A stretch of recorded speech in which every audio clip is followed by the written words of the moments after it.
When I was younger, I thought I was a city person. It was almost impossible to get me on a hike, I wasn't into nature, and I hated getting up early. Now, that was no wonder, because getting up early usually meant that I had an early shift at my factory job, which sucked. So I wasn't really happy with my life back then, and I had no idea how to change it. But after some time I stumbled across digital nomads online, and it was the usual story. I watched some travel videos on YouTube, read a few blogs, and I was instantly hooked. So I did what every sane person would do. I quit my job, bought a one-way ticket to Thailand, sold and threw away pretty much everything I had, and started living out of a backpack.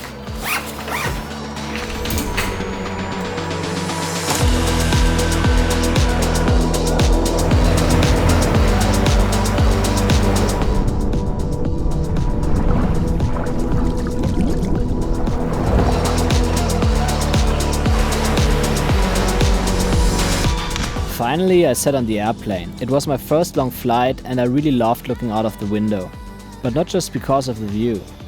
It was more about how small everything suddenly looked. It made me feel like all the problems and shit that happens down there didn't matter anymore.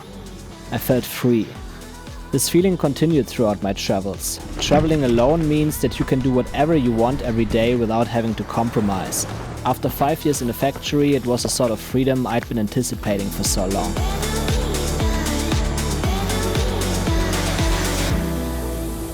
But just because you travel doesn't mean that your life changes or that you magically become happy for the rest of your life. To do that, you must change yourself and not just your surroundings. I mean, even when you travel, you still stick to what's comfortable, you still act the same old way, you mostly hang out with people who are easy to deal with rather than those who challenge you, and you likely still don't know what you want to do in the future. It seems like many people see their future as life coaches in that phase, especially on Bali, but life coach in your 20s, really? So when I started, I usually went out on pre-planned trips or traveled to places that everyone knows and that are easy to access. But I didn't really leave my comfort zone, even while being 10,000 kilometers away from home. And traveling like that was fun, but it hasn't felt as epic and adventurous as in the travel videos I watched, and it also didn't really change me. So what was missing? Now, I always had a passion for documenting my interests and hobbies on video, and so did I on my travels, but at this point I still captured everything in full auto on my camera, and I didn't know anything about framing, composition, lighting or so on, so even if my editing wasn't bad, I was far away from being a good videographer. But that all changed when I was invited on a trip to Mexico to help fitness YouTuber Mario Tomic to shoot his videos. Mario was a lot more perfectionistic, so I learned a lot from him. I had to get used to manual camera settings and especially manual focus in no time, so I became a lot more professional very quickly. Around this time, YouTube travel videos also leveled up. Some called us My Year 2016 video was fantastic along with many others, and they inspired me to step up my videography game.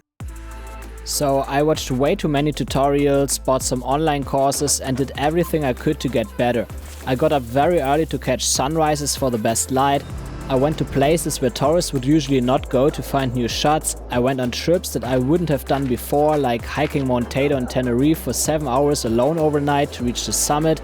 I also engaged a lot more with these places because I was looking for optimum angles, and I generally went out a lot more just because stuff like flying drones is a lot of fun and I had something to do when I went out in the nature. So within a few months my videos greatly improved and I was more satisfied with every video I created.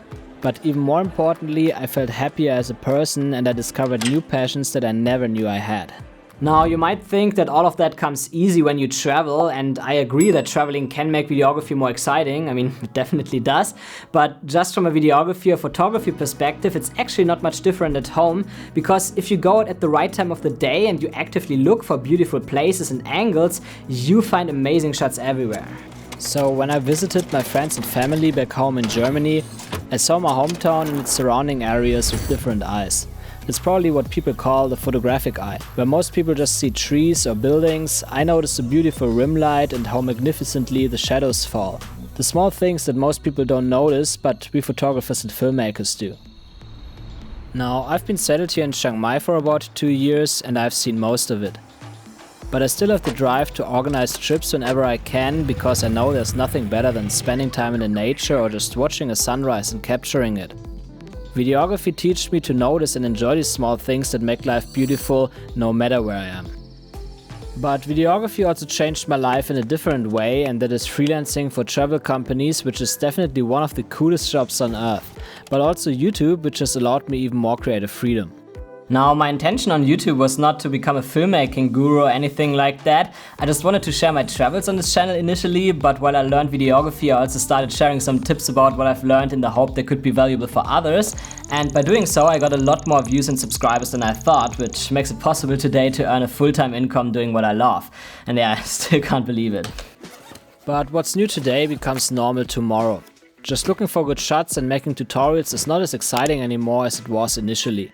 I still enjoy going out to shoot without anything specific in mind, but it's not the same as it was in the beginning.